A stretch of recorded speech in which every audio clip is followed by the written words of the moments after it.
Living expenses? What does that entail? My mother-in-law's expression reflected genuine confusion.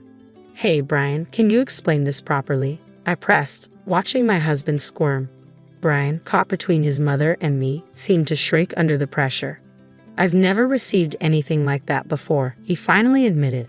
Let me introduce myself. I'm Carol, a 37-year-old office worker happily married to Brian. Our whirlwind romance led us to tie the knot within 4 months of meeting each other. Our families were thrilled, especially given our ages. Since our marriage, my relationship with my mother-in-law had blossomed. We often dined out and grew quite close. Initially, Brian and I lived separately but nearby. However, after Brian's father passed away, we decided to live together. Contrary to stereotypes, there was no tension with my mother-in-law. She willingly took on household chores, giving me time to focus on work. I felt guilty but appreciated her help. To show my gratitude, I provided her with some living expenses through Brian. Yet as Brian's appetite grew, I worried about whether our budget was sufficient. So, I broached the topic with him, suggesting we increase the allowance for his mother. I think we should increase the living expenses we give to your mom, I said, especially considering how much you've been eating lately and she's been doing all the cooking and cleaning. Brian seemed hesitant but eventually agreed, sharing my sentiment about showing appreciation tangibly. As I nodded in approval, little did I know that life was about to take an unexpected turn. Just a short while later, I found myself in a severe accident after colliding with a bike at an intersection. I found myself hospitalized for 2 weeks due to a fractured bone. On the first day, my husband brought me some essentials. Are you okay? It looks painful. I'll let my mom know, he said. That would be great, thanks, I replied. In my shared hospital room, I couldn't make calls, so I asked my husband to inform his mother that I'd contact her once I was able to move. Sure, I got it, he cheerfully responded before heading home. A week went by, and neither my husband nor my mother-in-law showed up. Despite my expectations, there was no contact from either of them. Concern gnawed at me, but I reassured myself, thinking it was just my husband being his usual forgetful self. Then, I tried calling. My husband didn't answer, which I chalked up to him being busy at work. Next, I rang my mother-in-law. Hi, mother-in-law. You must have heard from Brian, but I'll be in the hospital for another week, so I'll need some fresh clothes, I said. Hospitalized? What happened? An injury? Illness? Her flustered response made me uneasy. As I pondered, I realized she hadn't been informed. But why? If my husband forgot, she would have noticed my absence and called me immediately. Minutes later, she arrived, visibly exhausted. She explained Brian's absence, mentioning a sudden 2-week business trip. Thank you for coming, mother-in-law. What did you hear from Brian? I asked. He said he was going on a business trip for 2 weeks. It was sudden, she replied. That's when it hit me. Brian, an illustrator who preferred working from home, planned a sudden business trip. It didn't add up. Unless something significant arose, he wouldn't leave, even for local meetings. My mind raced with possibilities, including the unsettling thought that he might be cheating on me. I know for a fact that our company doesn't arrange meetings requiring business trips. How? Well, it's simple. I work there too, as an administrative staff member. Are you okay? You look pale. Are you feeling unwell? My mother-in-law asked, concern etched on her face. Our company wouldn't send Brian on a business trip. That's the job of the sales team. I'm an admin, so I don't go on business trips either, I explained, watching her reaction. Her puzzled expression spoke volumes. In other words, Brian lied. It had been a week since his unexplained absence and there was no official notification. I couldn't help but wonder where he really was. He left his injured wife in the hospital and lied to me. Did Brian tell you where he was going on business? I inquired. Come to think of it, he mentioned staying in a hotel in Miami arranged by the company, my mother-in-law replied, pulling up the hotel's website on her smartphone. As I glanced at the screen, my heart sank. It was the same hotel where we celebrated our wedding anniversary, a place far too extravagant for a company-funded trip. A throbbing headache began to surface, fueled by the realization of Brian's sloppy alibi. Mother-in-law, this is difficult to say, but Brian might be cheating, I confessed. What? Brian? Her disbelief echoed in the room. But this does seem suspicious, she conceded, her expression shifting. Isn't this the hotel? Hold on, let's confirm if he's really there, she suggested, disappearing for a moment. After what felt like an eternity, she returned, a smirk playing on her lips. They said they'll check it out for me first. We need to verify the facts, she announced. As we waited, about 10 anxious minutes passed by. When I received a call from my mother-in-law, the news was shocking. Brian, my husband, seemed to be spending the night at that hotel, and with another woman, no less. Despite the strict policies against such actions, the circumstances seemed to warrant an exception, my mother-in-law explained. She even disclosed the name of the woman Brian was with. I was taken aback when I heard the name. I knew her. She was actually a friend of mine, my coworker and friend Jessica, who worked in the same department as Brian. She had even been present at our wedding, delivering a speech. The revelation left my mother-in-law equally astonished. Furious, her face flushed bright red, my mother-in-law was ready to confront Brian then and there. However, I urged caution, suggesting we gather solid evidence first. We decided to hire a private detective. After that, I'm filing for divorce. I can't tolerate a man who cheats with my friend. I plan to seek alimony, so I apologize for any inconvenience this may cause you, mother-in-law, I explained. Don't worry about it. I'll give that idiot son of mine a piece of my mind. How dare he betray such a good wife? When he comes back, he'll get a thrashing, my mother-in-law declared angrily, her words offering me some solace. Feeling somewhat uplifted by her support, I began searching for a private detective. A relative of my mother-in-law recommended a reputable detective agency, and I promptly hired them. When I received the report, I couldn't help but laugh. It turned out that my friend Jessica had been posing as Brian's wife while they were away on location, 3 days before my scheduled discharge from the hospital. I dialed Brian's number, keeping it a secret that my mother-in-law was aware of the situation. How are you feeling? I inquired. I'm sorry, I've been too busy to visit. I'll definitely pick you up on your discharge day. Do you need anything? He responded. No, I'm fine. Sorry for bothering you while you're so busy. Apparently, my recovery is taking longer, so my discharge date has been extended. I'm just calling to let you know. I'm borrowing things like pajamas from the hospital, so no need to worry. Looks like I'll be discharged a week from now, I explained.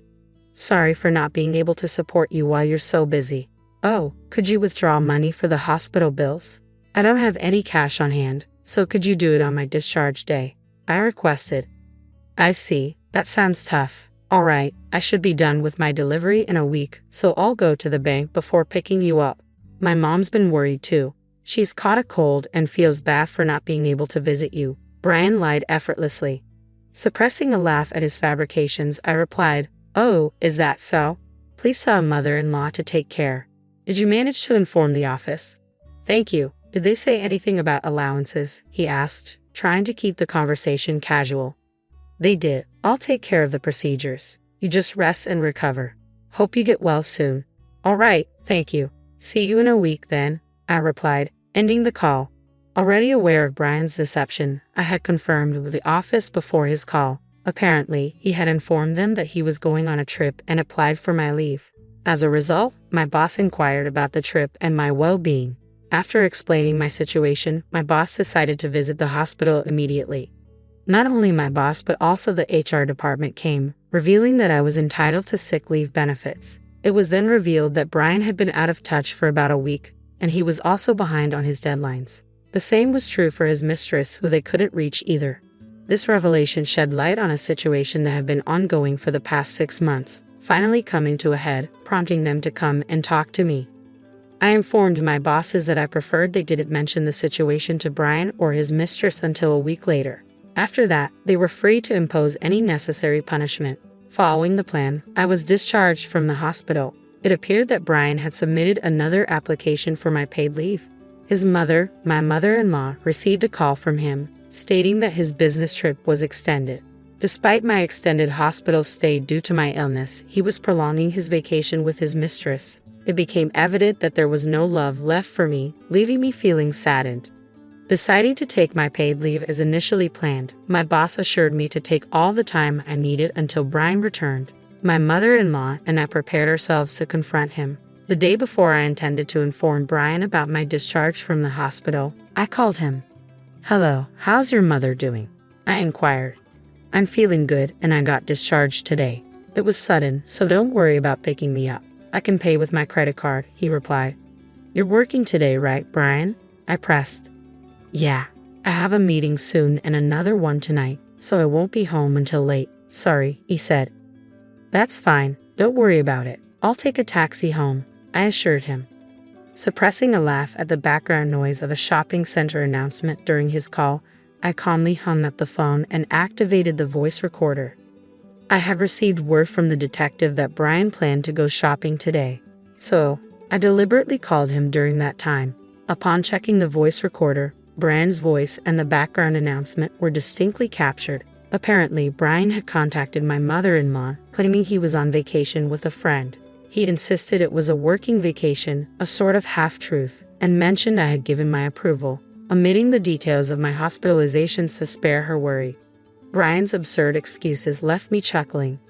According to the detective, Brian had boarded a late-night flight back. My mother-in-law and I laid out all the evidence, awaiting Brian's return.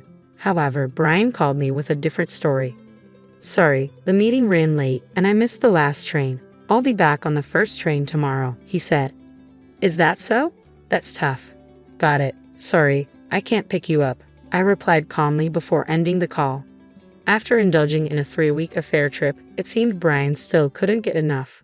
My mother-in-law was furious, but I found that my love for Brian had vanished entirely, allowing me to maintain composure during our discussion. The next day, Brian returned home looking exhausted, laden with souvenirs. You went on a trip, I stated flatly. I didn't hear about that, I said, puzzled. Ha, didn't I tell you?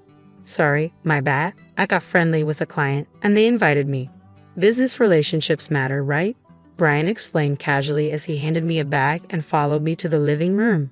I'm home. Hey, what's up with you, Mom? You look scary, Brian said, grinning as he plopped down onto a chair. He seemed to believe his mother was on his side. However, as soon as he saw the documents laid out on the table, his face drained of color. Sitting next to my mother-in-law, I pointed at a photo. Oh yes, you seem to have had quite the fun on your trip with Jessica, leaving your injured wife for 3 weeks. Were you in a honeymoon mood? I asked pointedly. What? What's this, Carol? Stop fooling around, Brian stammered, his face contorting in disbelief. Unfortunately, it wasn't a joke. I presented evidence from a private detective. You were pretty careless, weren't you? Your dinner conversations were totally bugged. Staying at a hotel run by our relatives, you must have thought you wouldn't get caught. Brian's face turned even more shocked as he looked at his mother for help. Mom, it was a lapse in judgment, he tried to explain. A lapse in judgment that lasted 3 weeks seems a bit too long, don't you think? His mother interjected with a cheerful smile. Brian, who had been hoping for help, was stunned. Here, these are documents for a claim for damages and a divorce application. Fill it out now, I instructed firmly. Damages? Divorce? Carol, I'm sorry. I didn't mean it. The one I truly love is you. Can't you forgive me? Let's start over, Brian pleaded. In response, I pressed a button on my phone, and the voices of Brian and Jessica flowed out. It was a conversation recorded by the detective, hinting at a divorce with me and a remarriage with Jessica. Brian's face turned even paler.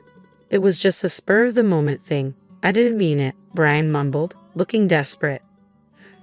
I couldn't care less, really, I replied, handing him the documents and urging him to write. Please forgive me. I can't afford to pay any damages. Well, that's what happens when you splurge like that. Where did all that money come from anyway? I asked pointedly. Brian mumbled something incoherent, and I had a bad feeling about it. You didn't by chance use the living expenses, did you? I have been giving you money to pass on to mother-in-law. Did you? You've been passing it on to her, right? I asked Brian, expecting confirmation. However, the response I got wasn't from Brian, but from mother-in-law herself. Living expenses? What are you talking about? I've never received anything like that, she said, seeming genuinely unaware. Confused, I turned to Brian. Hey, what's going on here? Explain it properly, I demanded. Mother-in-law and I confronted Brian, who seemed to shrink under our scrutiny. I'm sorry, the living expenses, I used them for our dates, he admitted, his voice barely audible. I felt my already icy affection for Brian grow even colder. He had spent the almost $2,000 I had been giving him every month. All of it. I told you that money was for groceries, utilities, and to thank mother-in-law. That money was mine in the first place, I reminded him, my voice tinged with disappointment. I'm sorry, my salary alone wasn't enough. Brian offered weakly, but it was clear what wasn't enough.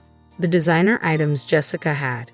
Surely, there must have been gifts from Brian. I swiftly raised my hand to reprimand him, but it was stopped by mother-in-law. Brian watched hopefully, still thinking mother-in-law was on his side. You can't, Carol. If you lay a hand, it'll be to your disadvantage, mother-in-law warned before turning to face Brian. Then, with calm and monotone demeanor, mother-in-law delivered her verdict. I've always thought the sillier the child, the cuter. I've spoiled you too much. Even with the bias, you grew up kind, and your father and I were so happy when you got such a good wife. But now, I'm cutting ties with you. Brian, stunned, tried to protest, but Mom, you're joking, right? Mother-in-law slapped away Brian's pleading hand and handed him a document containing a clause renouncing inheritance. Brian widened his eyes in disbelief, muttering, I can't believe it. It doesn't matter if you can't believe it. It's all true, mother-in-law stated firmly. Dejected and seemingly out of arguments, Brian signed all the documents presented. Afterwards, mother-in-law kicked Brian out. He had apparently been misusing company entertainment expenses and was claimed for reimbursement by the company. Brian ended up living in an apartment without a bath, forced into a poor lifestyle after paying alimony and facing reimbursement claims. I claimed alimony from his mistress, Jessica, who, as it turned out, was married. Her husband was away on business, so I contacted him through social media and claimed alimony. As a result, Jessica avoided divorce but had to quit her job, forced to live with her husband's family in a rural area without internet connection, where she was made to work from dawn till dusk. Having lost my parents early, I ended up being adopted by mother-in-law. Initially reluctant because of Brian's infidelity, mother-in-law eventually accepted, and we sold the house, buying a new one just for the two of us. I want to take good care of mother-in-law until the end. My name is Jason Miller. I toil away as a laborer in a modest factory, lacking any noteworthy qualifications. Straight out of high school, I plunged into the workforce, compelled by financial constraints that rendered quitting an unattainable luxury. Despite the meager earnings, I trudged on, my wallet now holding only a lone $100 bill, scarcely sufficient for mid-month expenses. With around $500 resting in the bank, I reckoned I'd scrape by somehow. In the midst of my musings, a forlorn figure caught my attention. A disheveled girl clad in a high school uniform not familiar to our locale stood before me. Despite the chill in the air, she wore no coat, her knees marred by scrapes, and her attire in disarray. What's troubling her? My curiosity piqued. I halted my stride to observe her plight. Shouldn't she be heading home? Seated there at this hour, perhaps she's taken ill. Her attempts to warm her freezing fingers by rubbing them together did not escape my notice. Leaving her be risks her getting caught up in trouble. What's the best course here? Resolving to act, I ducked into a nearby cafe, procured some steaming beverages and donuts, and approached her. As I drew near, the girl tensed, a hint of fear flickering across her features. Good evening. No need to fear. I won't harm you. I noticed you seemed cold, and I thought it offers some warmth. Would you like this? I extended a freshly purchased cup of hot lemon tea. She tentatively accepted, pressing the warm cup to her cheek for comfort. Are you hungry? Hunger only worsens the cold. Here, would you care for a donut? Uncertain of her preferences, I selected one at random, wondering if she'd receive it. With a soft thank you, she accepted the offering. Aren't you heading home? She shook her head in response, but offered no explanation. Could she have fled her home, I pondered, wary of delving too deeply into her circumstances. Then, a gust of wind lifted her skirt, revealing a network of painful wounds on her legs. What happened? She hastily concealed her legs, but not before I caught sight of the injuries. Did someone hurt you? Were you attacked? Her demeanor stiffened, reluctant to divulge. All right, no need to talk if you don't wish to, but lingering here puts you at risk. How about heading home? In a barely audible voice, she murmured. No. I was planning to go to my dad's, but it's quite a distance away. Her father's place, so she's staying with her mother now. I couldn't fathom the complexity of her situation, sensing it wouldn't resolve easily. Have you tried calling your dad? Maybe he can come get you. I don't have the number. I don't even have a phone, she replied, surprising me with her lack of a cell phone in this day and age. Do you know the address? Can you show me where it is? I inquired, to which she nodded, producing a small piece of paper bearing an unfamiliar address. Is this where you're supposed to meet him? She confirmed with a nod. It seems quite a distance, it's getting late, I remarked, pulling out my smartphone to search the address. The result revealed Greenwood Group, a construction company. I could jot down the number for you to call tomorrow. This is the contact I found linked to that address. Give it a try, you might reach your dad. It seems he works for a construction company, I suggested optimistically. She brightened at the prospect. Okay, you should stay at a nearby hotel tonight. I'll arrange it for you. Can you manage on your own? She hesitated, admitting her lack of funds. Despite my own financial constraints, I still had a $100 bill tucked away. Perhaps it'll suffice for a night, I mused, reassuring her. Don't worry, I can cover it. A warm bath and a good night's rest will help. You can call your dad in the morning. But I can't repay you, she worriedly protested. Forget about it. Just focus on reuniting with your dad. I reassured her, leading the way to a nearby hotel where breakfast was included for $100. After arranging everything with the hotel staff, including permission for her to make a morning call, I bid her farewell. It felt gratifying to assist her despite my now empty wallet. A few days later, as I returned home, a factory manager summoned me. Smith, you wanted to see me. The summons from the manager marked a first for me in my tenure at the factory. With a nervous air, I stepped into his office. Clad in an expensive suit, a stark contrast to the modest setting of our workplace, he greeted me. It's Jason, right? Yes, sir, Jason Miller, I confirmed, my apprehension mounting. You won't need to come back here, he stated bluntly. I beg your pardon? What's the reason? I stammered, bewildered by this sudden dismissal. It means you're being terminated, he declared, his tone leaving no room for negotiation.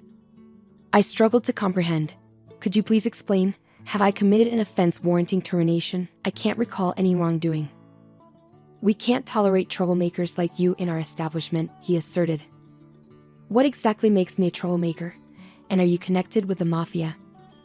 I blurted out, my mind racing with confusion. What? Absolutely not. That's absurd, he denied vehemently. I offered you a job straight out of high school, and now you're implicated with the mafia. That's preposterous. I've never had any dealings with the mafia, nor have they approached me, I protested vehemently. Your protests don't change the fact that the mafia is inquiring about you. As a company, we can't afford such associations, he countered. I was never the company's first choice anyway.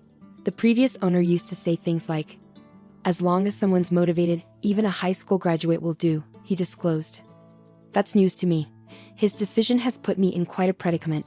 Please, I assure you, I have no ties to the mafia, I pleaded desperately. I couldn't care less about your predicament. It's none of my concern, he retorted callously.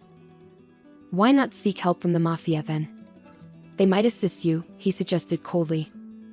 I swear I have no connections with them. There must be some misunderstanding. Please reconsider, I implored, grasping at any hope of retaining my job. The decision stands. We can't afford social liabilities in our small factory, and don't fabricate such tales next time you seek employment, he admonished sternly. I'm not fabricating anything. I've never associated with such individuals, I protested earnestly. Then were you running with a rough crowd in high school? Is that the kind of company you keep? He interrogated. That's impossible. Please, Mr. Smith, believe me, I pleaded, desperation creeping into my voice. Enough. Just leave. You'll be compensated for today, he dismissed me coldly. Never darken our doors again. No. There must be some misunderstanding, I persisted, but my words fell on deaf ears.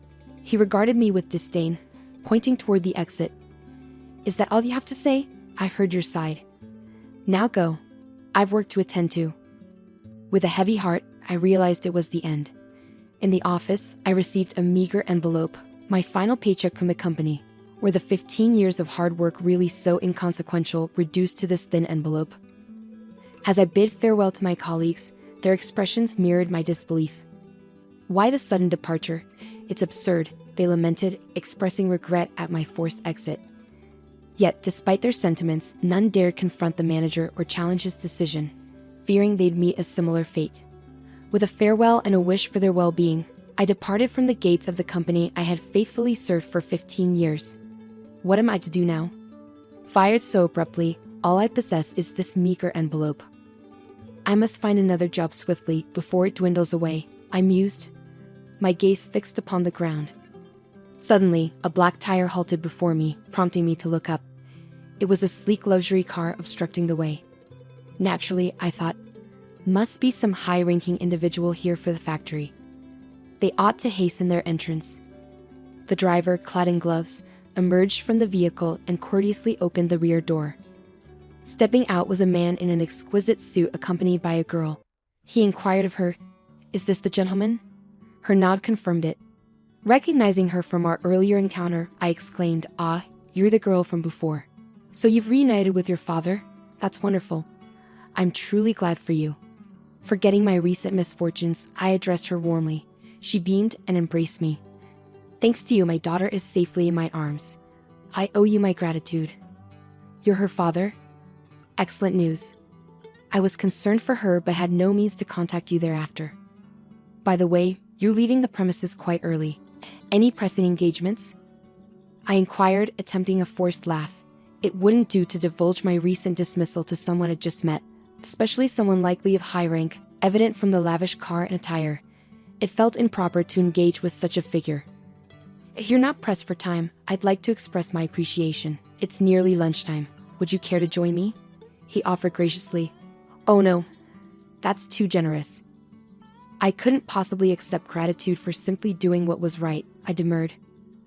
"Come now, don't be so modest. Should you have other commitments, I won't insist. But if you're available, please allow me to treat you." "A mere thank you hardly suffices for saving my daughter," he insisted earnestly, a sense of sincerity in his words. Initially, I hesitated, feeling that as a recently dismissed individual, I had no pressing engagements. Besides, job hunting in my current downtrodden state seemed futile. However, considering my circumstances, I relented, saying, "If you insist, then I'll accept your generous offer," and agreed to accompany them. Stepping into the car, I was whisked away to a posh restaurant. "Excuse me, I'm not exactly dressed for this," I remarked, gesturing to my work attire, hardly suitable for such an upscale establishment. Expecting a modest diner at best, I was taken aback by the opulence. Yet the man chuckled heartily, dismissing my concerns with, "Don't worry about it. Clothes don't dine." With his encouragement, I followed him, noting the lack of fuss from the hostess, who greeted me with a smile, indicating he was a regular. The ambience of the private room exuded luxury, albeit making me feel somewhat out of place.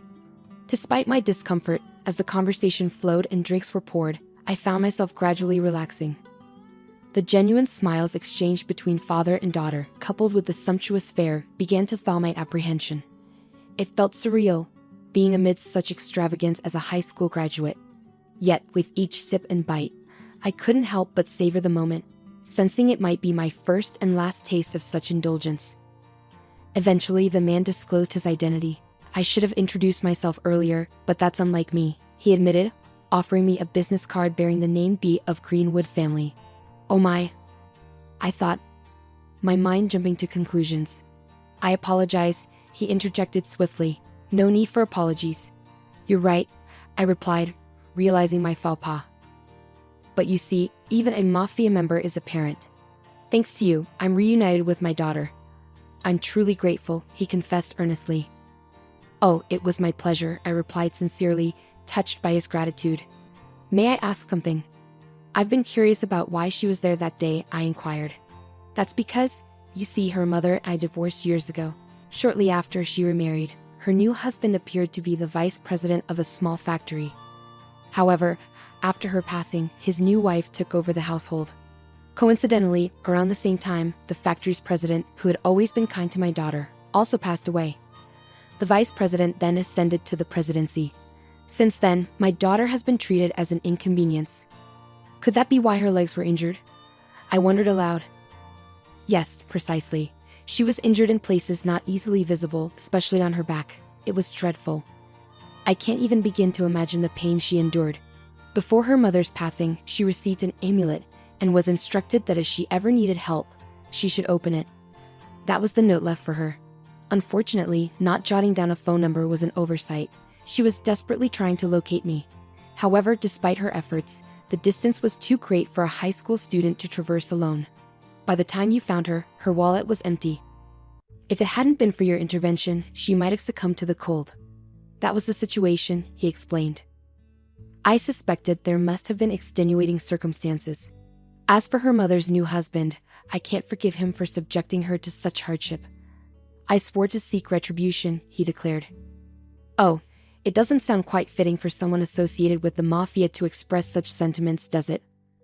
I remarked. I understand your sentiment. Thank you, he responded. What about you? Leaving work at such an hour, something must have happened, right? He inquired. It may sound peculiar to share this with someone I've just met, particularly someone of your stature, but I was actually terminated from my job just now, I confessed. Fired? Why? He inquired, visibly taken aback. Apparently, I was unjustly accused of having ties to unsavory elements. I have no clue how that came about. This morning, out of nowhere, I was accused and promptly dismissed, I explained. Hold on a moment, he said, beckoning over an executive nearby. After a brief exchange in hushed tones, he turned back to me, visibly perturbed. Idiots, he exclaimed before addressing me directly. I must apologize profusely. It appears that my colleague is at fault here, he said apologetically. Oh, what do you mean? I asked, bewildered by the sudden turn of events. I wanted to express my gratitude, so I had my associates look into your situation. They found out where you were employed but wanted to confirm it firsthand. It seems they mentioned our organization's name during the inquiry, which likely led to the misunderstanding about me being associated with antisocial forces. It was a complete setup, and for that, I sincerely apologize. Allow me to rectify this. I'll speak with your manager tomorrow, clarify the misunderstanding, and ensure everything is resolved, he reassured. No, I'm fine, I replied hesitantly. You shouldn't be fine. You must be facing difficulties, right? He persisted. Well, it wouldn't be truthful to say I'm not troubled. However, returning to work under such management would only repeat the same cycle. I refuse to work under someone who lacks trust in their employees, I asserted. I understand. Do you have another job lined up? He inquired. Unfortunately, no. Truth be told, I have nothing at the moment. If I don't secure something by month's end, I'll be in dire straits. But I'm resolved to stand firm, I confessed. Good for you. In that case, how about I introduce you to a company owned by a friend of mine? They have no connections to the mafia. I believe my friend would appreciate your skills, he proposed. No, thank you. I appreciate the offer and am tempted to accept. However, should I truly consider it? Even if they claim no affiliation with the mafia, can I trust that completely? I pondered aloud. I see.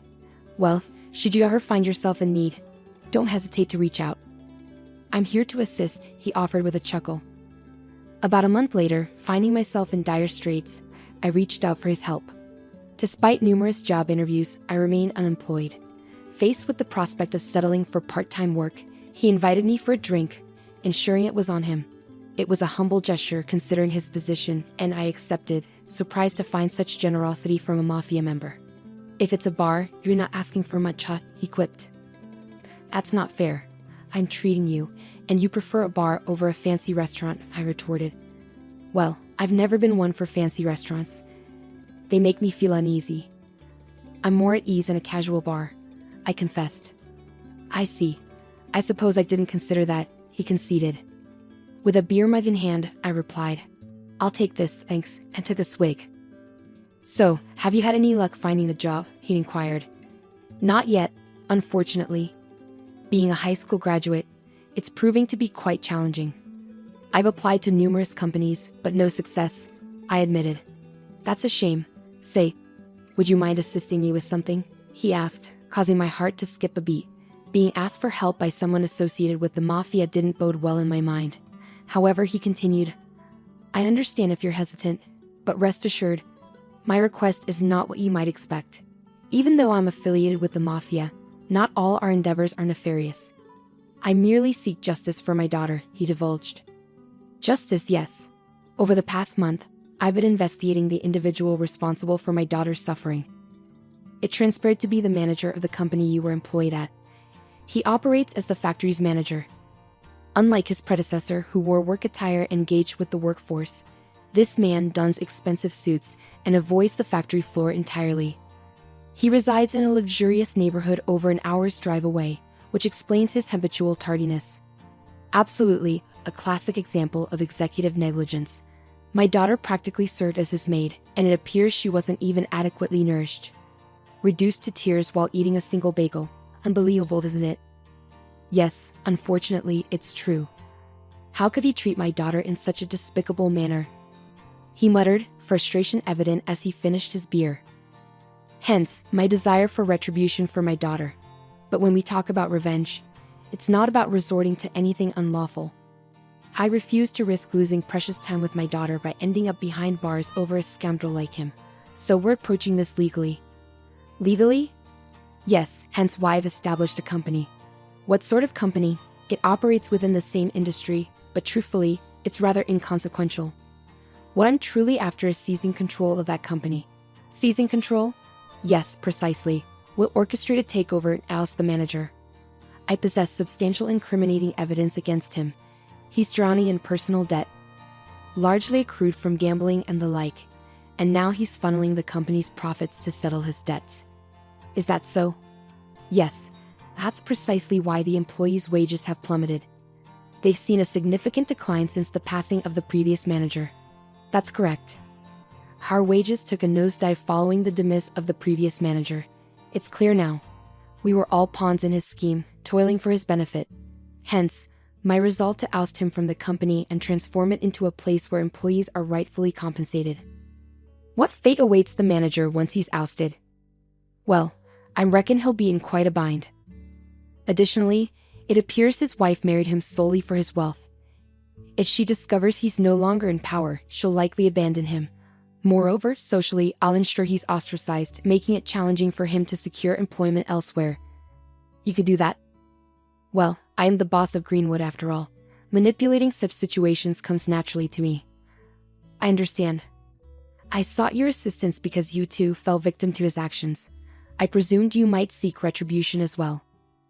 Indeed, once the employees learn the truth, they'll likely share our sentiments. Most likely. If things proceed as intended, I aim to expand the factory further, and I envision you as a manager. Me, a manager? That seems far-fetched. Nonsense. In the past, high school graduates ascending to managerial roles wasn't uncommon. If formal education is lacking, one compensates with experience and diligence. Don't you feel capable? If you're confident in me, I'll give it my best shot. Excellent. Then tonight, we'll toast to the future of our new venture. Thus, unexpectedly, I became entwined in the takeover scheme of the factory that had previously let me go. A month later, after thorough investigation, we devised a plan to inflict significant financial harm on the factory through our takeover. Well, Mr. Smith. Long time no see. Oh, we have a prior acquaintance? It's possible you wouldn't recall a former high school graduate employee. Ah, Jason Miller. You were terminated under the mistaken assumption of having ties to the mafia. Well, that's not entirely accurate. No worries. It led me to secure a favorable position at my current company. I harbor no ill will. Instead, I come bearing a lucrative proposal. A proposition? You mean you wish to engage in business with us? Precisely. Your products boast exceptional quality, a fact I can attest to from my years of service here. Hence, I propose a contract valued at $5 million. $5 million? Indeed. I request the delivery of goods totaling that amount within a fortnight.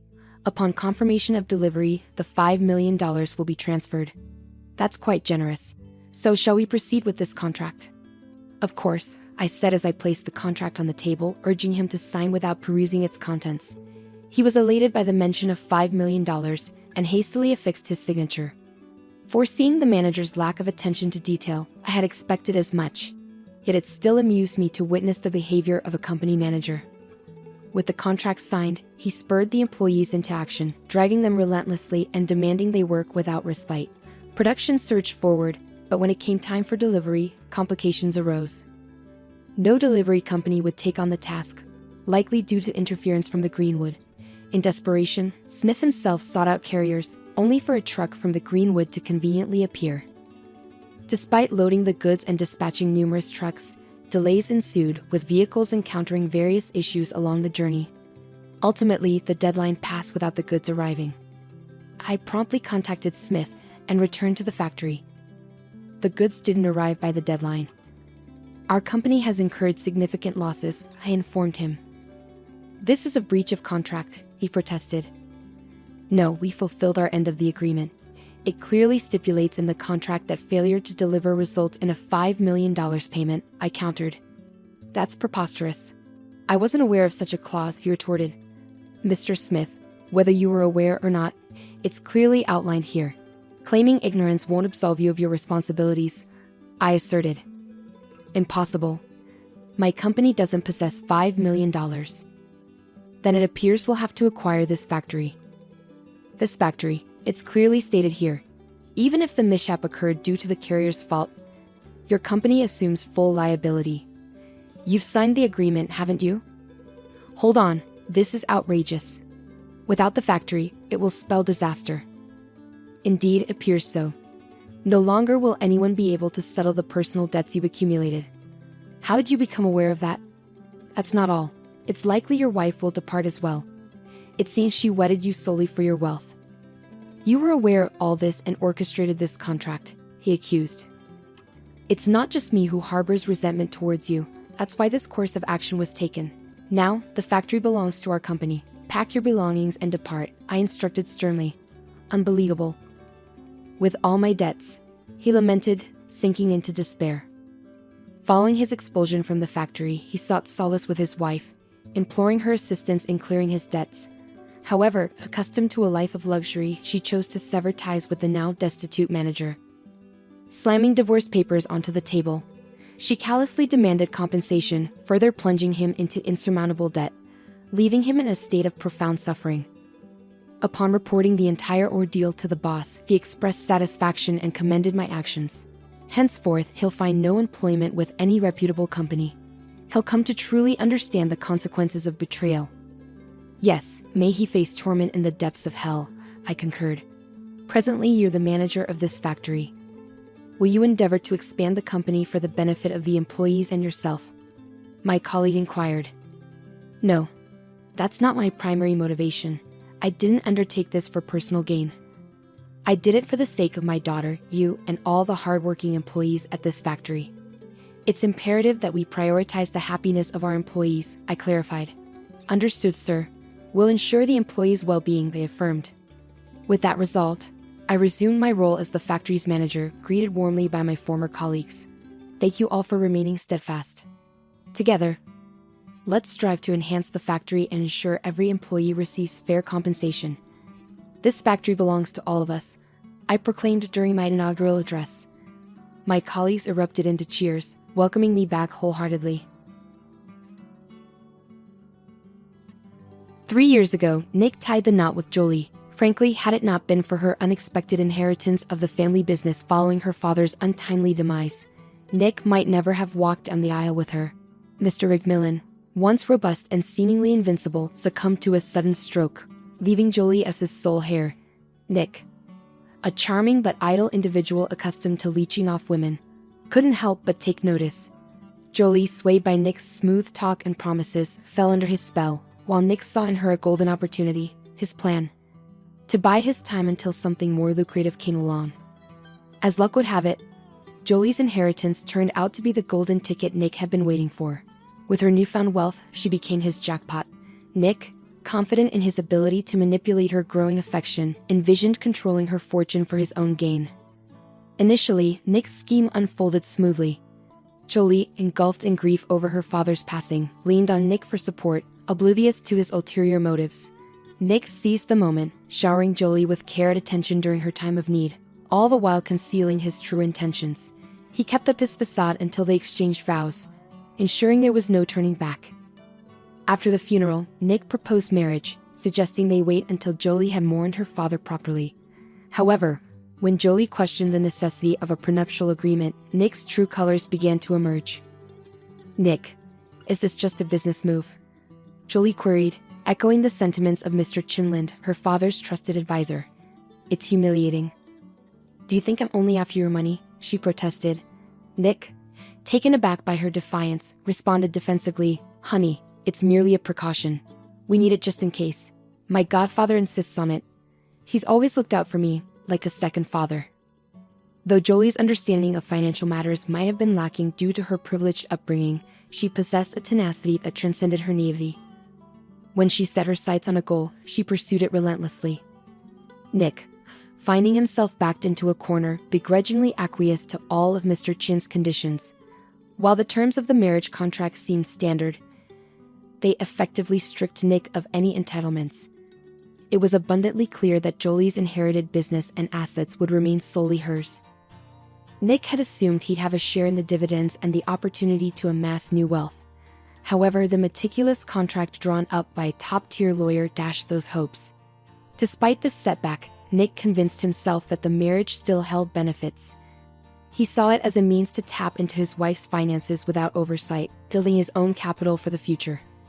He planned to siphon money from their joint budget daily, funneling it into his own accounts. Yet Nick's optimism was misplaced once again. Mr. Chinland, a principled and responsible figure, not only oversaw Jolie's business finances but also controlled her personal wealth. Nick found himself restricted in his personal spending, but he remained hopeful, anticipating how the situation might unfold. His patience was eventually rewarded. Despite their efforts, Jolie struggled to conceive, her desire for motherhood overshadowed by repeated disappointment. Initially attributing it to stress, she eventually sought medical intervention after over a year of failed attempts, uncovering the underlying cause of their struggles. Jolie's symptoms, initially dismissed as mere consequences of her busy lifestyle, were ominous signs that her body was in distress, a warning she had chosen to ignore. Eventually, the grim truth emerged.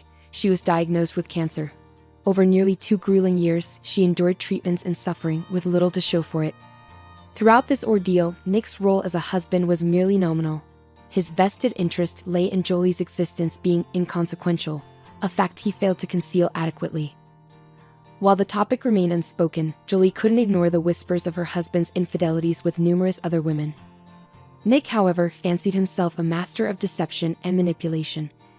He believed he could convincingly play the part of the devoted spouse to a dying wife without raising suspicion. He considered himself fortunate, convinced that enduring a little longer would secure his desired outcome. Yet Nick's reprehensible conduct became the subject of condemnation and gossip among nurses, hospital staff, and even Mr. Chinland. The latter was both furious and helpless, unable to comprehend Jolie's insistence on preserving a marriage teetering on the brink. Furthermore, the absence of a will left him deeply concerned, as it meant Nick would automatically inherit everything as Jolie's sole heir. That scoundrel stands to inherit everything, including the fruits of Jolie and her father's hard work. It would render everything they've built futile, Mr. Chinland lamented. The elderly man found himself grappling with the delicate task of broaching a sensitive subject with his goddaughter, who, until just yesterday, had exuded health and vitality but now faced an inevitable decline. With each passing moment, her time grew shorter, measured not in months but in weeks. Meanwhile, Nick's anticipation burned bright, his greedy ambitions unmasked in his eager demeanor. He saw in Jolie's looming demise not just tragedy but opportunity, a chance to rid himself of his ailing wife and secure a substantial windfall. Mr. Chinland silently prayed that he wouldn't have to initiate the discussion about Jolie's will himself. Fortunately, his concerns were unfounded. Jolie took the initiative, revealing a secret plan that left him speechless. Her meticulous plotting, executed with a finesse and ruthlessness he never anticipated, served as a chilling reminder that revenge truly is a dish best served cold. Though Jolie's scheme required little time and effort to devise and execute, it marked the culmination of her earthly journey, allowing her to realize her deepest desires. Sadly, her loved ones did not witness a miraculous recovery. Instead, they bid farewell to Jolie as she passed away, her funeral arrangements meticulously planned and communicated with serene determination, ensuring her final wishes were carried out with precision. The day following the somber farewell ceremony, the notary summoned those named in Jolie's will for its official reading. Nick was taken aback by the unexpected news. He had been convinced that his wife had not taken the precaution of drafting such a document, assuming he would naturally inherit everything, as the law often dictates in such circumstances. Nonetheless, clinging to a glimmer of hope, he reluctantly attended the meeting, accompanied by his new mistress, the stunning Shirley. Upon entering the notary's office, Nick was surprised to find Mr. Chinland and Jolie's friend, Kurt Turgan, in attendance. However, what truly caught him off guard was the sight of Kurt pushing a stroller containing a baby boy. Despite being aware of Kurt's marital status and recent parenthood, Nick's astute instincts quickly pieced together the puzzle, revealing a hidden agenda at play, a realization that left him feeling outwitted. Nevertheless, curiosity compelled Nick to stay and discover the contents of Jolie's will, despite his growing apprehension about its potential humiliation. For what felt like an eternity, silence enveloped the room as each individual occupied their own corner, waiting in tense anticipation. No further attendees arrived, leaving the notary to prolong the preamble, emphasizing the solemnity of the occasion and the honor of carrying out the deceased's final wishes. Even then, Nick could discern from the wicked grin etched on Mr. Chinland's face that the contents of the will were a clandestine affair reserved solely for him. Finally, Nick's name was called. "To my lawful husband Nick, I deny the inheritance," declared the notary, the words ringing with a stark finality. As the brief yet impactful sentence echoed in the room, the notary turned to Nick, prompting him to confirm his understanding of its significance. With a heavy heart and a sense of profound humiliation, Nick could only nod in acquiescence. In that moment, Shirley reached for his hand, ready to defiantly depart, but Nick firmly kept her in place, ignoring her questioning gaze. Though every fiber of his being urged him to flee from the scene of his public disgrace, the drama was far from over, and the invited spectators demanded closure. With a measured pause, the notary continued. "I bequeath all my personal property to my only son, Robert Turgis, until he reaches adulthood. I appoint his father, Kurt Turgan, and Mr. Chinland as guardians and administrators of his estate," announced the notary, dropping a bombshell that reverberated through Nick like a devastating blow to the gut. The revelation of Kurt's paternity shattered Nick's patience, eliciting a shocked cry of disbelief. Yet, aside from Nick and Shirley, the revelation elicited no surprise from the assembled witnesses. "Is the boy Jolie's biological child?" Nick's voice trembled as he gasped for breath, his words punctuated by desperation. "Yes, Robert is the biological son of Jolie and Kurt," Mr. Chinland confirmed, his tone resolute. "She hasn't been pregnant in the last 2 years. It's impossible." Nick grasped at straws, though he knew all too well that modern science had rendered pregnancy unnecessary for parenthood. "The marvels of medical progress never cease to amaze," Mr. Chinland remarked, observing the unfolding scene with a mix of pity and detachment.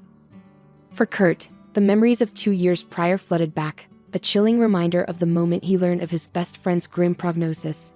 He marveled at her composure as she calmly discussed her limited time and her unwavering determination to fulfill her maternal longing. "I had my eggs preserved before beginning treatment," she had revealed, her resolve unyielding in the face of adversity. "I was told that I probably wouldn't be able to raise my own child, but I insisted, Kurt. I grew up without a mother, and I know it isn't easy, but I always felt her love and protection." "Does Nick agree to raise the child alone?" Kurt cautiously inquired. "Who would allow him? He would gladly become a guardian and use the baby's money, as he lacks conscience," Jolie replied bitterly. "No, I've already realized that my dear spouse is someone of questionable character, to put it correctly, and his reaction to my diagnosis and prognosis. I don't even want to speak about him. This man isn't worth getting upset about." "And what of the baby?" "That's what I wanted to discuss with you." Jolie hesitated, a rare moment of uncertainty for her fearless demeanor. "I don't know how to broach the subject delicately. Maybe there is no delicate way. In short, I would like you to be the father of my child," she exclaimed in a high-pitched voice. "Are you joking? You have a husband." Kurt clearly wasn't prepared for this sudden proposition. "Yes, I do have a husband, and I will have him until the day I die. I've already made that decision, Kurt.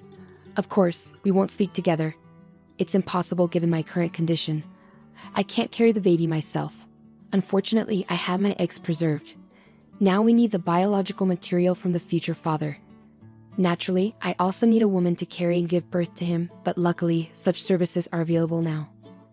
Initially dismissing it as absurd, Kurt soon realized that Jolie's plan was meticulously thought out, with every detail carefully considered. She had already undertaken extensive preparatory work, delving into the legal aspects, arranging for services at a reproductive clinic, and even securing a surrogate mother for the future baby.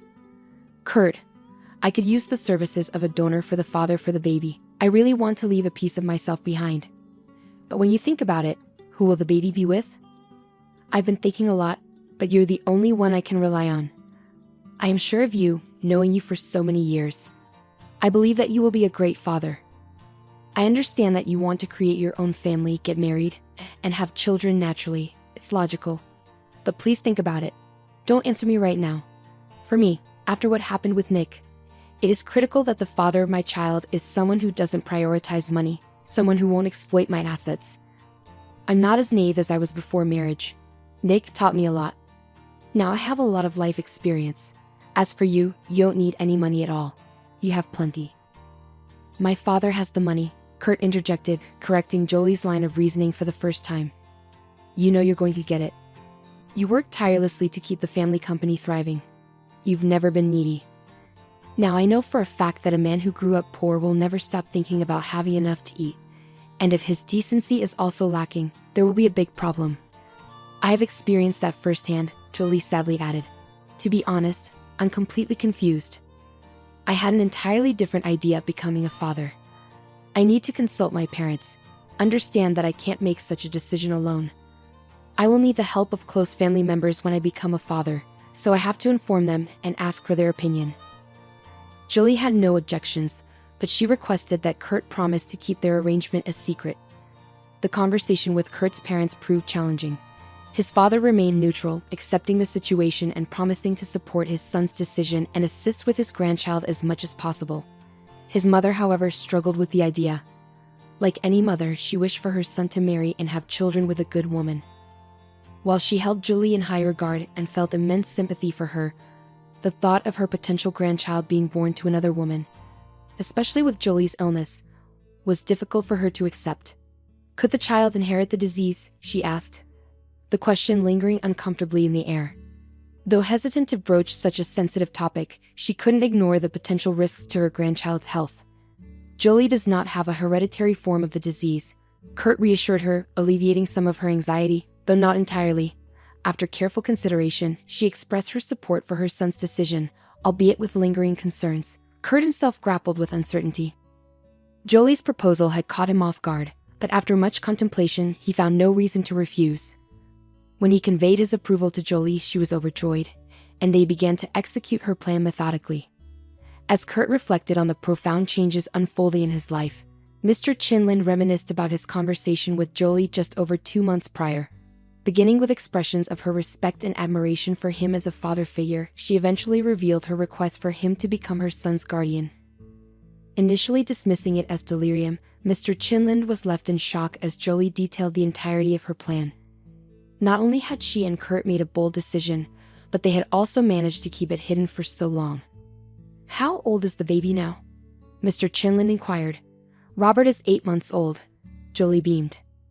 You both truly know how to surprise, Mr. Chinlin remarked, still reeling from the shock.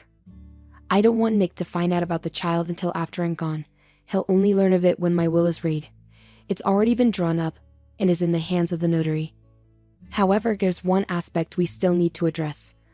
Robert will only have one legal guardian.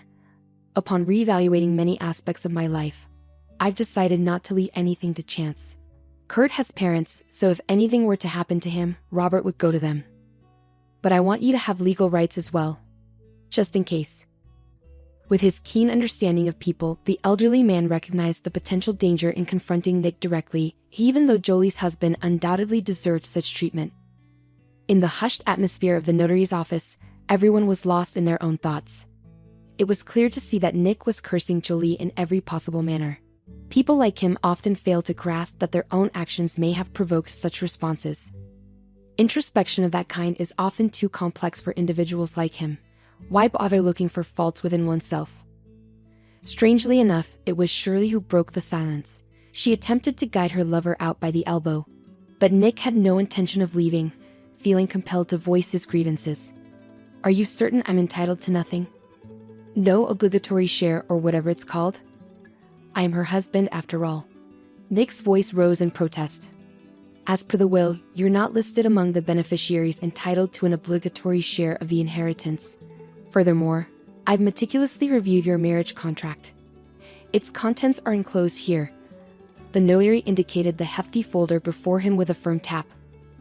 "You have slim chances even with a legal challenge, though you naturally retain the right to pursue such action." "I'll contest it. Who is this illegitimate child anyway? And who's to say he's really her son?" Nick's outburst escalated, oblivious to the weight of his words. Kurt struggled to contain his anger, fighting the urge to strike the arrogant man. Even the typically composed Mr. Chinlin flushed with indignation. Only the notary remained as composed as ever, treating the situation as just another day at the office, unfazed by the drama unfolding before him. "Can I see?" Nick demanded to examine the evidence. "No. You're only entitled to review the portion relevant to you. All other documents, particularly those concerning the child, can only be disclosed with the parent's consent." Naturally, the notary clarified. "I do not consent," Kurt interjected firmly. "So, access to those documents would only be possible through a court proceeding if the court deems it necessary to request them." That was the breaking point. Nick stormed out of the office, slamming the door behind him, determined not to let the matter rest. His mistress, however, bid farewell politely and exited quietly, closing the door behind her. "Does it matter that he didn't sign the will?" Mr. Chinland inquired of the notary. "There are many like him. It's merely a formality," the notary reassured him. "It's almost comical if it weren't so tragic. I still can't fathom how Jolie got mixed up with him." Mr. Chinland mused aloud, his thoughts lingering in the air as a rhetorical question. With the required paperwork swiftly signed and hands shaken, Mr. Chinland assisted Kurt in settling little Robert into the stroller. "Would you care to join us? I could use some fresh air, and it's good for the baby," Kurt invited. "Certainly, I'll join you for a while." They walked in silence, the gentle rustle of the stroller wheels providing a soothing backdrop. "Do you think Jolie would approve of how I'm handling everything?" Kurt finally voiced the question that had been weighing on his mind. "I'm certain she would. You're proving to be a remarkable father, and the bond between you and Robert is undeniable," Jolie's godfather reassured him. "Truth be told, there's something that's been nagging at me. You know, I have a feeling Jolie mentioned to you that I had advised against what transpired at the notary's office," Mr. Chinlin brought up. "Are you referring to the whole debacle with the will and Nick finding out about Robert?" Mr. Chinlin nodded in acknowledgement. "Of course," Kurt replied. "I was the one who constantly brought up the conversation about that. I didn't like this idea from the very beginning. He's a nasty type, angry, stupid, and mercenary. Why provoke him? Honestly, I even contemplated telling him when the baby was already born. But Jolie was so adamant about keeping it a secret, I felt I had no right to interfere. I thought perhaps she just didn't want to deal with him herself and left these disputes to us. Seeing him today with that woman, shamelessly flaunting it, makes me question whether I made the right decision by not standing my ground." His reaction, the look on his face, it was chilling. Maybe it would have been better to confront him earlier. I believe Jolie didn't want to either. That played a part too, and the desire for revenge. She wanted to get back at him because she loved, regardless of what she claimed later. She loved deeply, and this corrupted love left her no other recourse. "My poor girl," the elderly man wiped away a tear trickling down his cheek. "Don't grieve for her. She asked us not to. She asked us to direct all our love, which was for her, to Robbie," Kurt comforted Jolie's godfather, while the others reminisced. Meanwhile, Nick and Shirley observed from the car, discussing the same topic. "So you won't get anything at all, huh?" the girl asked incredulously, blinking rapidly. "You're such a fool. You heard there's no chance because of this baby. All right, let's go. We need to salvage at least something valuable and move it to my place." 3 days later, Kurt finally gathered the courage to visit Jolie's house, only to find it deserted. He had prepared himself for a confrontation, even hiring 2 security guards for protection. But Nick had anticipated his move and already absconded with plenty of valuables. Now Nick sat alone in the cramped confines of his tiny apartment, nursing a dwindling glass of whiskey that Shirley had left him, a predictable gesture. Why would she need a loser like me? Nick mused, reflecting on how he had ended up in this dismal state. Once, women paid him for his company, but now he found himself offering money to a young, beautiful girl just to keep her around. Ironically, Nick, a gigolo past his prime, withered by his vices, refused to shoulder the blame for his circumstances. In his mind, his wife was the villain who had drained him of vitality and crushed his dreams, leaving him without the inheritance he had so eagerly anticipated. In his fantasies, he was young, handsome, successful, and fabulously wealthy. Yet Shirley's parting words had shattered these illusions. He was nothing more than a destitute drunkard lost in delusions of grandeur. Accepting this reality was a bitter pill to swallow. His grand visions of wealth and success, hinging largely on his ex-wife, crumbled like a house of cards. His aspirations of becoming a successful entrepreneur were dashed. Blinded by his pride, he failed to acknowledge his own role in his downfall. Instead, he directed his resentment towards his late wife, seeing her as the source of all his woes. For nearly 2 weeks, Nick drowned himself in a haze of alcohol, seeking solace from his harsh reality, his bitterness festering with each passing day. Then, one bleak morning, gripped by a pounding hangover, he reached a breaking point. He realized that drowning his sorrows in alcohol wouldn't bring him success or vengeance against Julie. Nick felt a profound sense of humiliation. A few days prior, representatives from Mr. Chinlin had appeared, practically strong-arming Nick into surrendering his car keys and tearing up the power of attorney that Julie had granted him. Did you not realize that the power of attorney loses its legal validity after the death of the grantor? One of the men remarked, his tone dripping with disdain. In Nick's mind, he painted himself as a saint who had never left his ailing wife's side. Conveniently, he brushed aside his own endless scheming, gambling habits, alcohol abuse, and dismissive treatment of his wife. How unfortunate that she's dead and I can't lash out at her, he had thought countless times. I barely suppressed my urge, convincing myself that my patience would be richly rewarded. Now, as he contemplated his next move, thoughts of revenge consumed him.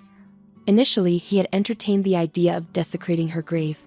But upon reflection, considering what was most precious to Jolie and what would inflict the deepest anguish, he stumbled upon another answer. Robert.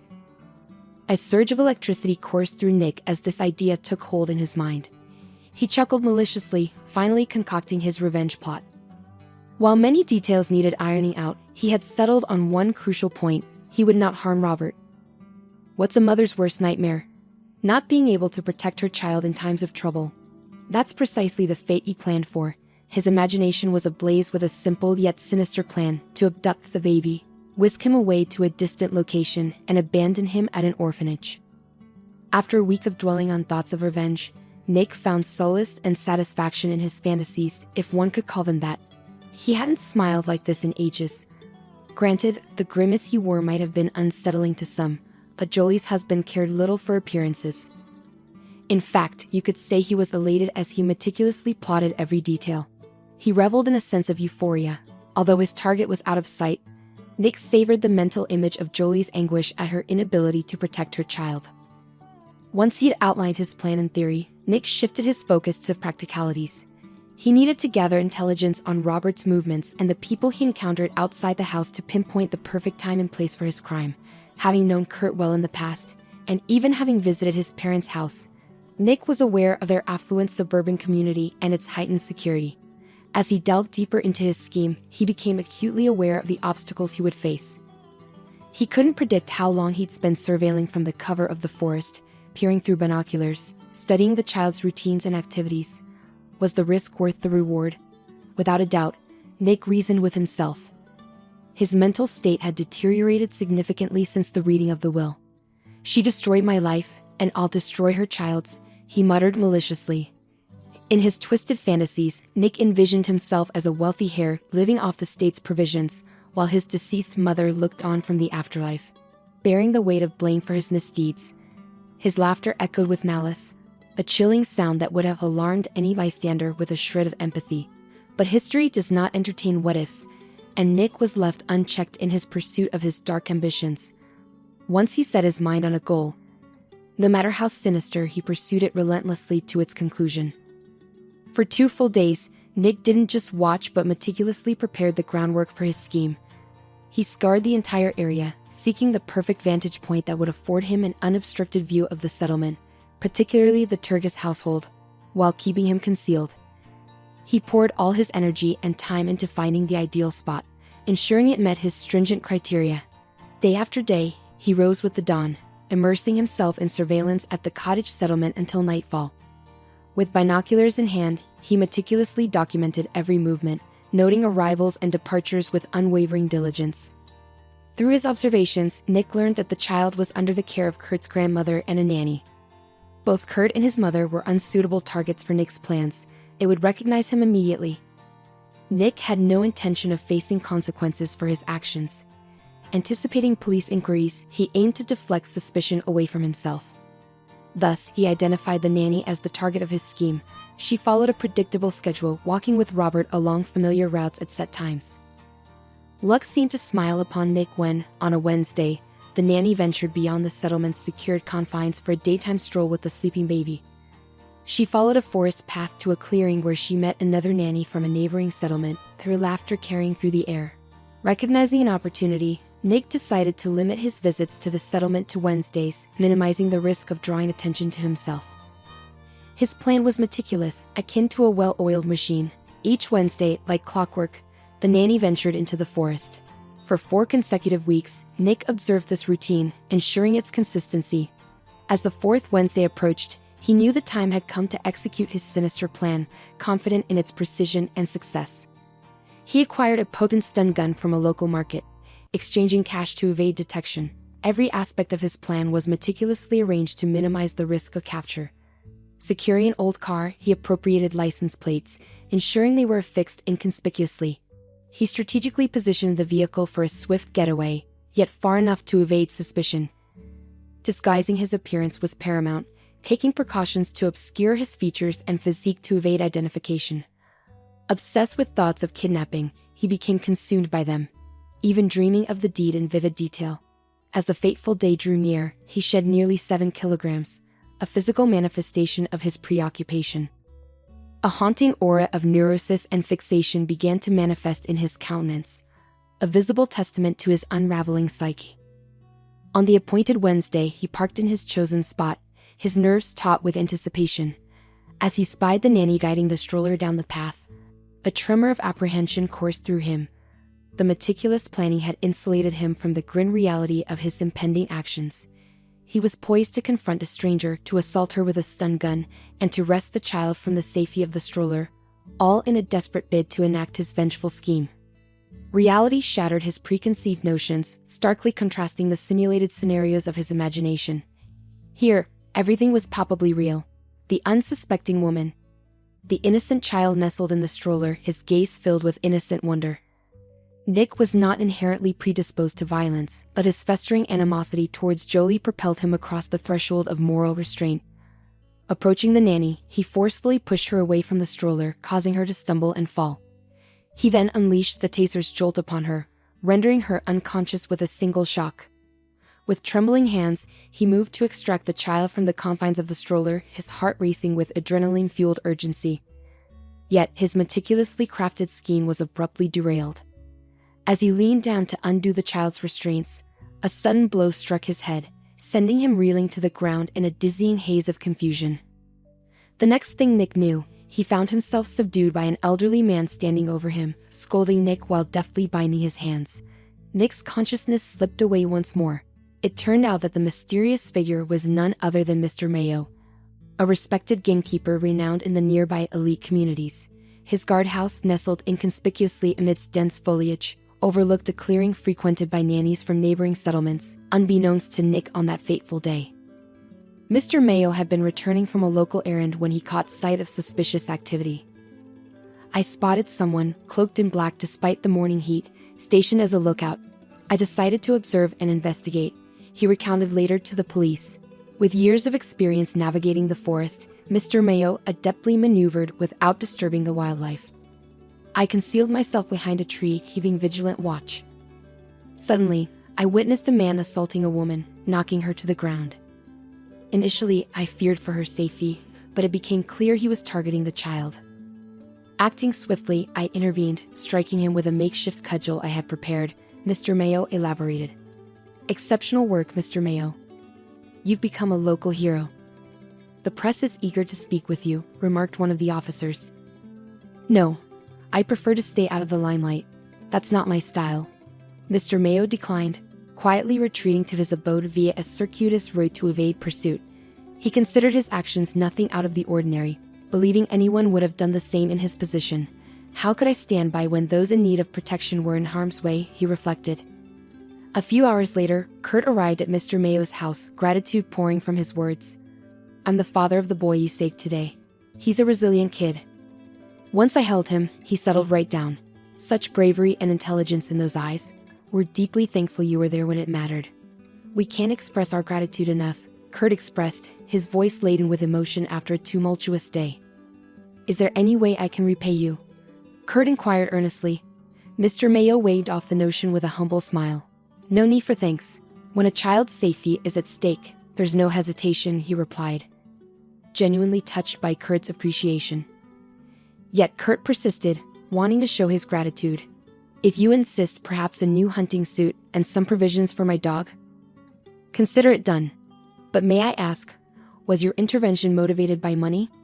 Mr. Mayo's curiosity prompted him to pose the question. Oh, sadly, it's much more complicated than that, Kurt replied, his voice tinged with regret. Mr. Mayo listened attentively, prompting Kurt to share further details of their tumultuous past. As Kurt recounted the series of events, from Jolie's illness to her unconventional parenting decision and subsequent passing, Mr. Mayo nodded in understanding. I live somewhat isolated here, so to speak, and rarely hear such tales, he remarked.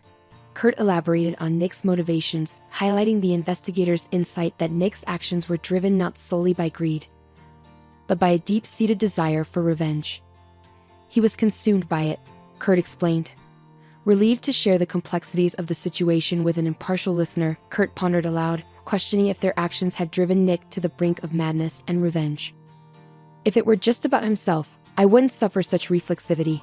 But everything he and Jolie did ultimately revolved around their son, Kurt reflected. Turning to Mr. Mayo for his perspective, Kurt asked, do you think we played a role in pushing him to this point? Are we responsible for his desire for revenge? Are you serious? You're an adult, and you're talking such nonsense. Mr. Mayo's blunt truth hit Kurt hard, offering a fresh perspective on Nick's actions. That Nick of yours always found a reason. He doesn't even need one. He married for money, cheated shamelessly, mistreated his sick wife, and convinced himself it was all her fault. What's her fault? For retaliating once? For losing patience? For not enduring it? Mr. Mayo's words resonated deeply with Kurt, prompting him to reflect on the situation. Grateful for the insight, Kurt smiled in response.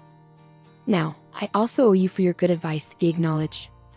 The gamekeeper waved his hand dismissively. They parted as friends, with Mr. Mayo promising to look after Robert. I heard somewhere that the Chinese have this belief or wisdom, God knows what to call it, that if you save someone's life, you're responsible for that person forever. So don't worry about your Robert.